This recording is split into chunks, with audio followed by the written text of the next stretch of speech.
जीवन उतार और चढ़ाव से भरा हुआ है। जीवन में परिश्रम तो हर कोई करता है, लेकिन सफलता जरूरी नहीं कि हर एक व्यक्ति को मिल जाए।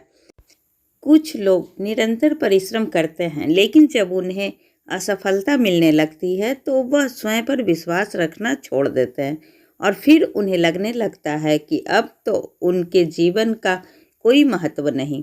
दुनिया में कई ऐसे लोग हैं जो असफलता प्राप्त करने के बाद हार मान जाते हैं, जीवन में आने वाली मुश्किलों से घबरा जाते हैं। ऐसे समय में व्यक्ति को प्रेरणादायक कहानी की जरूरत पड़ती है, क्योंकि ऐसी कहानियाँ लोगों में आत्मविश्वास जगाती है और बताती है कि जीवन में सफलता प्राप्त करना आसान नहीं, लेकिन जो व्यक्ति स्वयं पर विश्वास रखता है, लगातार मेहनत करता है, धैर्य रखता है, एक दिन निश्चित ही वह सफल होता है। एक बार एक व्यक्ति जीवन में अपनी असफलताओं से हताश होकर चुपचाप बैठा हुआ था। उसकी निराशा देख भगवान स्वयं उसके सामने प्रकट हुए।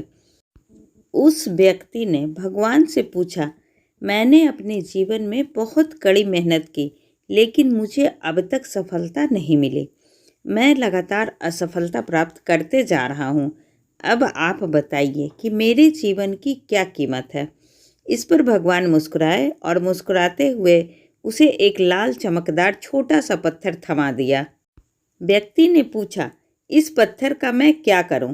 ईश्वर ने कहा, तुम इस पत्थर को लेकर जाओ और बाजार में इसकी कीमत पता कर आओ। ध्यान रखना, इस पत्थर को बेचना नहीं है।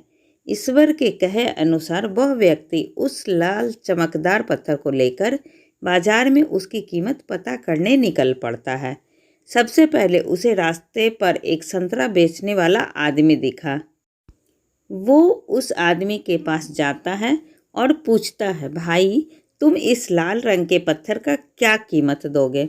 संतरे वाला पत्थर की सुंदर रंगों को देख कहता है, तुम इस पत्थर के बदले में मुझसे 5-6 संतरे ले जा सकते हो। व्यक्ति ने कहा कि मुझे तो इस पत्थर को बेचना नहीं है। यह कहकर वह आगे बढ़ जाता है। आगे रास्ते में उसे एक सब्जी वाला दिखता है। उस सब्जी वाले से पूछता है कि भाई तुम इस लाल रंग के पत्थर को कितने में खरीदोगे?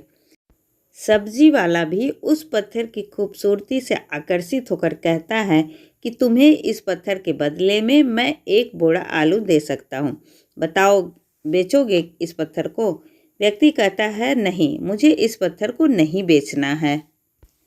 अब वह व्यक्ति सीधे एक सोनार की दुकान चला जाता है। सोनार की दुकान में बहुत बेशकीमती खूबसूरत गहने पड़े हुए थे।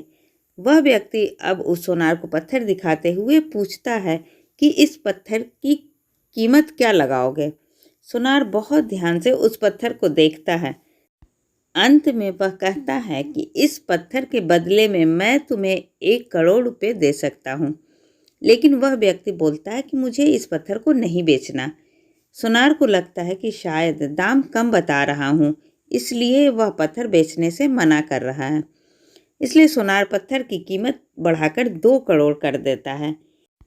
लेकिन वह व्यक्ति तब भी यही कहता है कि मैं इस पत्थर को तो बेच ही नहीं सकता। सोनार की दुकान से निकलकर वह व्यक्ति अब हीरे की दुकान में जाता है, जहाँ पर बहुत बेशकीमती रत्न पड़े हुए थे।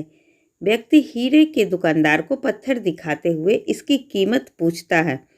हीरे का व्यापारी लगभग 10 मिनट तक पत्थर को बहुत ही बारीकता से जांच करता है और अंत में वह एक मलमल के कपड़े पर उस पत्थर को रखकर उसके सामने अपना सिर टेक लेता है। व्यक्ति पूछता है कि इसकी कीमत कितनी है? तब हीरे का व्यापारी कहता है, अरे भाई, तुम्हें यह कहाँ से मिला?